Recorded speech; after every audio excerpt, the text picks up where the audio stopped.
I love the internet. I can find just about anything online for free. It makes my life so much easier because if I don't feel like teaching one day, I can just go online, find a lesson video somebody else made, and put it on the screen for you. Whoa, wait, what's wrong? What did I do? Let me out of here! Finally, freedom! Okay, so as it turns out, you can't just take whatever you find on the internet. That's somebody's intellectual property, and taking it is theft, and theft is illegal. They should really teach people these things. Oh wait, I can do that. I can teach you. By the end of this lesson, you'll learn how to use the information you find while doing research the right way. Let's get into it.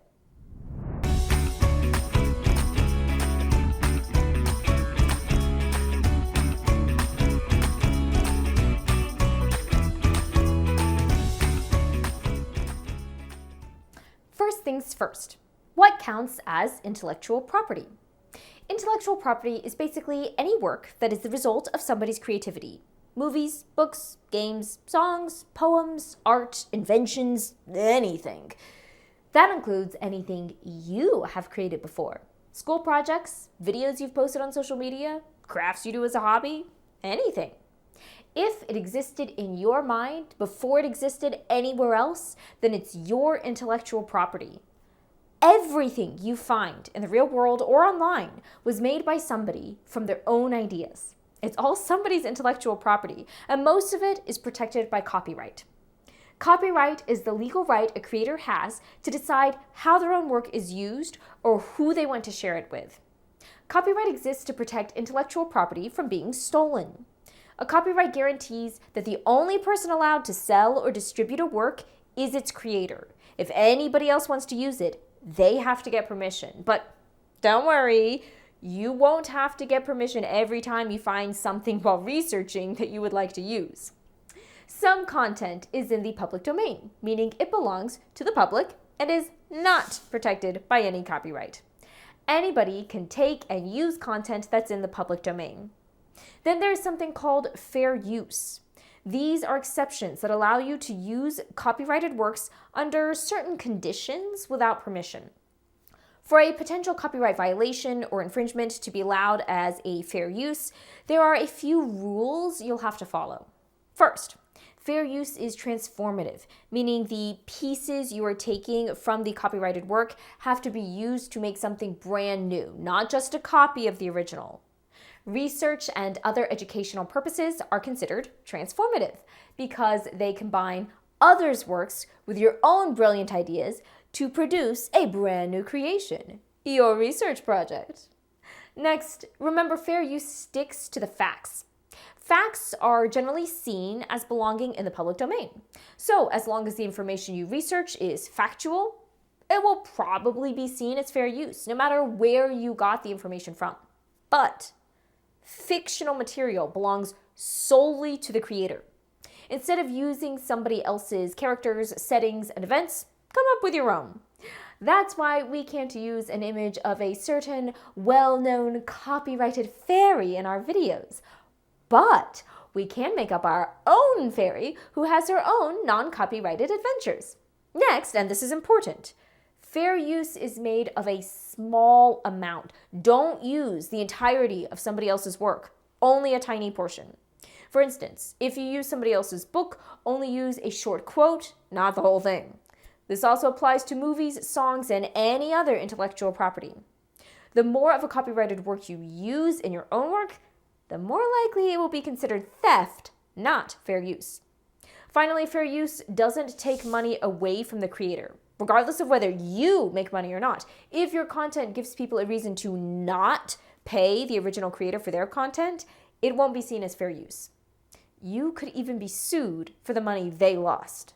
This is why when you give a book report, it's a bad idea to mention the plot twists or spoil the ending. If your audience already knows what happens, they're less likely to want to buy the book, which hurts the author's earnings. Fair use is a great way to defend your use of copyrighted materials. But you know what's even better? Having automatic permission from the creator. Creators can apply a Creative Commons license to their copyrighted work, and this gives people automatic permission to use their work for some purposes, and not others. Different Creative Commons licenses have different limitations. If you want to use something under Creative Commons, it's important that you pay attention to the rules of the license. Some creators only want their work used in free content, so they use an NC, meaning non-commercial license. Others want their work used exactly how they made it, not altered or edited, so they use an ND, or no derivatives license. But one thing all Creative Commons licenses have in common is that they require attribution, meaning you have to say who the work was made by. Anytime you use somebody else's work under Creative Commons, make sure to give credit where credit is due. In fact, it's a good idea to give credit anytime you use something somebody else made.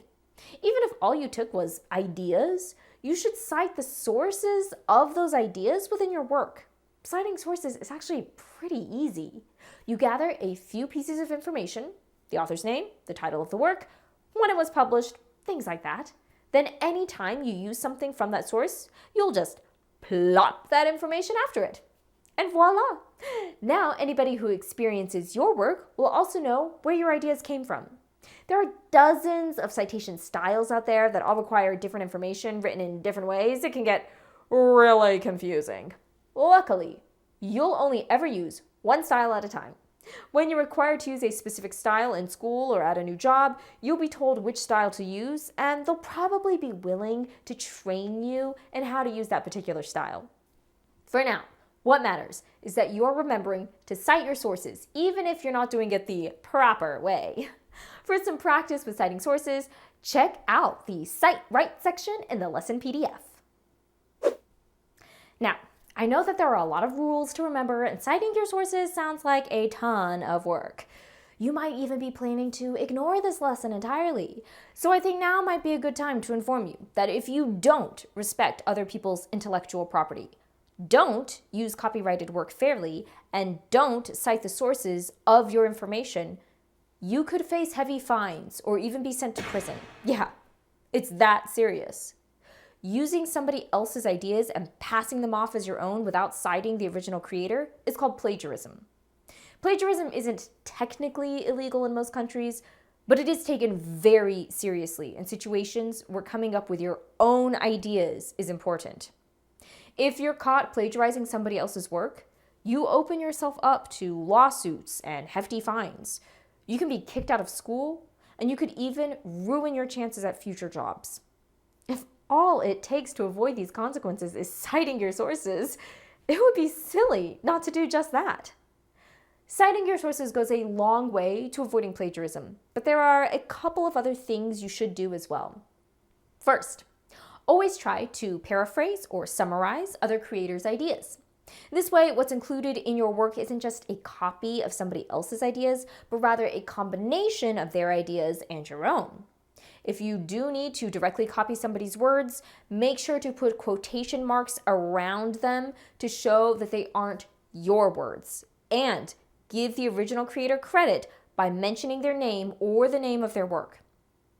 By using all three of these techniques, you can make it clear which ideas are your own and which are the ideas you found through your research. That way, you won't be accused of plagiarism or have to face the consequences. In this video, you've learned what intellectual property is. You've learned how copyright protects intellectual property from being stolen.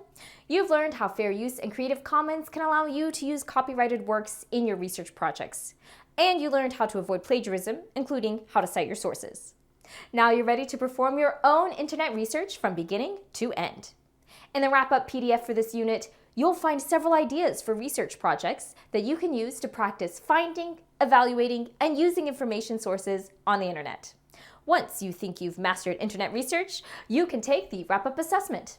In the next unit, you'll learn all about the ever-present dangers on the internet, like viruses and hackers, and how to protect yourself and your computer from them.